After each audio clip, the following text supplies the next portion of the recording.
একটা গল্প শেয়ার করি। সুন্দরবনের বাঘ প্রতিদিন প্রায় 5 কেজি থেকে 10 কেজি হরিণের মাংস শিকার করে বা খেয়ে থাকে। তো অন্যদিকে দেখা যায় যে কিছু বড় বাঘ যেগুলো আছে তারা দৈনিক 20 থেকে 30 কেজি মাংসও খেয়ে থাকে। কিন্তু একটা জিনিস লক্ষ্য করেন, এই বাঘগুলার না আছে ইনকামের চিন্তা, কিন্তু তারা দিব্যি খেয়ে যাচ্ছে। তারা কিন্তু কোনো ইনকাম করে না, তাদের কোনো আর্নিং নাই, তারপরে তারা দিব্যি খেয়ে যাচ্ছে। মিনিমাম হলেও প্রত্যেকটা এই 5 কেজি 10 কেজি বলেন আর 30 কেজি বলেন, মিনিমাম এর পিছনে 15-20 হাজার টাকার মতো তো যাওয়ার কথাই। কিন্তু বাঘের কোনো আর্নিং নাই, কিন্তু তারপরে সে খাচ্ছে।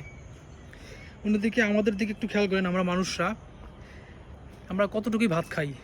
প্রতিদিন দৈনিক আমাদের ভাত লাগে 3 বেলা। 3 বেলা কত, সর্বোচ্চ হাফ কেজি চাউলের ভাত খাই আমরা। তো আমরা হাফ কেজি চাউলের ভাত খাইতে গিয়ে আমরা চুরি করি, ডাকাতি করি, ছিনতাই করি, মানুষের হক মেরা খাই, ঘুষ খাই। কিন্তু দেখেন, আসলে রিজিকের মালিক কিন্তু আল্লাহ। রিজিকের মালিক আল্লাহ, কিন্তু আমরা কি করতেছি? চুরি, ডাকাতি, মানুষের হক মেরে খাওয়া, এগুলো করতেছি। তো